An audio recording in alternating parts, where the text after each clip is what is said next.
Hello दोस्तों, कैसे आप सभी लोग। आशा करता हूं दोस्तों अच्छे होंगे। स्वागत है आपका हमारे यूट्यूब चैनल पर बादल एजुकेशन गुरु पर।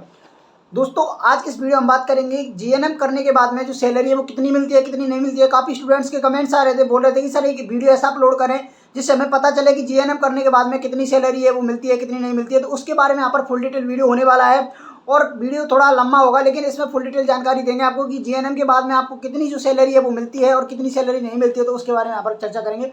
और दोस्तों आप हमारे यूट्यूब चैनल पर अगर नए हो तो यूट्यूब चैनल को जरूर सब्सक्राइब कर लें और बेल आइकन को प्रेस कर लें ताकि आने वाला हर एक आगामी नोटिफिकेशन आपके पास पहुंचे और पहुंचता रहे इन फ्यूचर, क्योंकि यहाँ से मिलती है आपको सटीक इन्फॉर्मेशन और पल पल की खबर। तो जैसा कि आप सभी विद्यार्थियों को विदित होगा, आपका जो भी है काफ़ी के डिमांड आ रही थी कि सर जीएनएम के बाद में जो सैलरी है वो क्या रहती है। तो सबसे पहले बात करते हैं कि आपको जीएनएम में जो आप सभी विद्यार्थी जीएनएम करते हो, तो सबसे पहले बात करते हैं कि जीएनएम होता है एक आपका 3.5 साल की ड्यूरेशन का जो भी डिप्लोमा कोर्स रहता है, आपको जैसा कि विदित होगा। उसको आपको करने के बाद में वो सैलरी है उसका क्या प्रोसेस रहता है, क्या प्रोसेस नहीं रहता है, तो उस बारे में चर्चा करते हैं।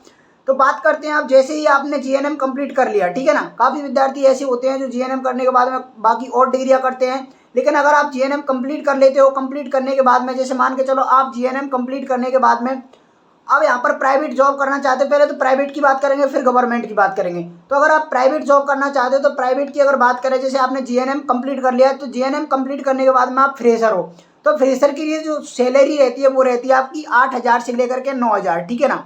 बिल्कुल दोस्तों सही सुना आपने, 8,000 से लेकर के 9,000 आपको विदाउट एक्सपीरियंस, मतलब आप जैसे कॉलेज पास आउट करके तुरंत जाते हो तो आपको 8 से 9,000 रुपये जो प्राइवेट सेक्टर में जो हॉस्पिटल्स रहते हैं उनमें आपको आराम से मिल जाती है, ईजिली मिल जाती है। ये इतनी सैलरी आपको वहाँ पर देखने को मिलेगी। उसके बाद में बात करें प्राइवेट हॉस्पिटल में, अगर आप 2 साल तक काम करते हो, 2 साल तक वर्क करते हो, वहाँ पर थोड़ा आपको एक्सपीरियंस आ जाता है, 1-1.5 साल 2 साल आपको काम करने के बाद में फिर वो सैलरी आपकी बढ़ा दी जाती है। अगर फिर बात करें आपकी सैलरी की, तो वो सैलरी हो जाती है आपकी 12,000 से लेकर के 15,000 रुपये तक आपको वो सैलरी मिलती है।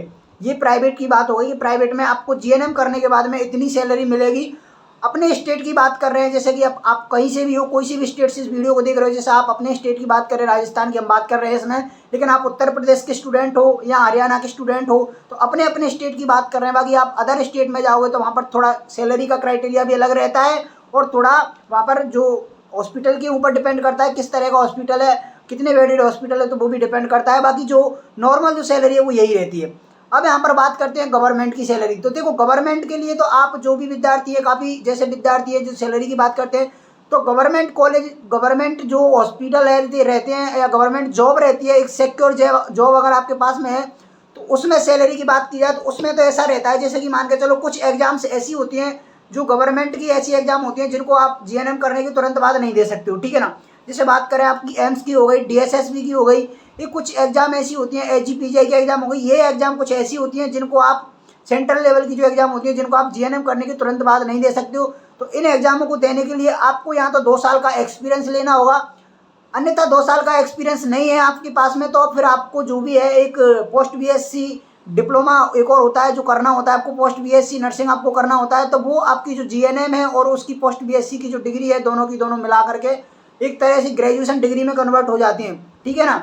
2 साल का होता है पोस्ट बीएससी। तो उसको करने के बाद में अगर आप कहीं सेंट्रल लेवल में जॉब करते हो, मान के चलो उसके बाद में सेंट्रल लेवल में आपकी गवर्नमेंट जॉब है, तो आप समझ सकते हो कि अगर बात करें तो वहाँ पर आपको 75,000 से लेकर के 90,000 तक आपको जो है सैलरी यहाँ पर देखने को मिलेगा। कहने का मतलब है कि एम्स में अगर आप जॉब कर रहे हो तो एम्स में जो आपकी सैलरी है वो सैलरी आपकी रहती है 70,000 से लेकर के 90,000 तक के बीच में, ठीक है ना। अब यहाँ पर बात करते हैं कि जीएनएम करने के बाद में जो जैसे कि सीएचओ हो गया, स्टाफ नर्स हो गया, एनएचएम हो गया, संविदा वाली जो भर्ती आती हैं उनमें जो सैलरी का क्राइटेरिया वो क्या रहता है अपने राज्य के अंदर, ठीक है ना।